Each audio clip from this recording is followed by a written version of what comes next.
নমস্কার বন্ধুরা, আপনারা দেখছেন এমএসডি ইউটিউব চ্যানেল। আজকের এই ভিডিওতে কৃষক বন্ধু প্রকল্পে খারিফ সিজনের সর্বশেষ আপডেট নিয়ে আলোচনা করব। খারিফ সিজনের টাকা কবে দেওয়া হবে? বন্ধুরা, কৃষক বন্ধু প্রকল্পের জন্য বড় সুখবর। অনেক অপেক্ষার পর আসতে চলেছে খারিফ মৌসুমের টাকা। আগস্ট মাসে কত তারিখে খারিফ সিজনের টাকা দেওয়া হবে সেই সমস্ত গুরুত্বপূর্ণ তথ্য আজকে ভিডিওতে তুলে ধরা হবে। তাই বন্ধুরা, ভিডিওটি পুরোপুরি দেখবেন।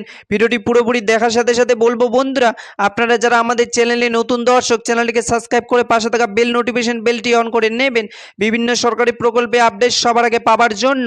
তো চলুন বন্ধুরা, শুরু করা যাক। বন্ধুরা, কৃষকদের সাহায্য করতে মুখ্যমন্ত্রী শুভেন্দু অধিকারী আবারও 2026 সালে কৃষক বন্ধু প্রকল্প এই রাজ্যে শুরু করলো। কৃষক বন্ধু প্রকল্প শুরু করলেন আর ঘোষণা করলেন প্রতি বছর 2 কিস্তির মাধ্যমে কৃষকদের চাষের সময় টাকা দেওয়া হবে। একবার খারিফ চাষের সময়, একবার রবি চাষের সময়। রবি চাষের টাকা কৃষকরা পেয়ে গেছে। এবার রাজ্যে কোটি কোটি কৃষক খারিফ চাষের টাকার জন্য অপেক্ষা করছে। টাকা দেওয়ার যে নির্দিষ্ট তারিখ তা কিন্তু পেরিয়ে যাচ্ছে। তাই কৃষকরা চিন্তা করছে খারিফ মৌসুমের টাকা কবে দেওয়া হবে। কৃষকদের জন্য সুখবর, কৃষক বন্ধু প্রকল্পে খারিফ মৌসুমের টাকা এই দিন দেওয়া হবে। তো বন্ধুরা, খারিফ মৌসুমের টাকা কবে থেকে দেওয়া শুরু হবে?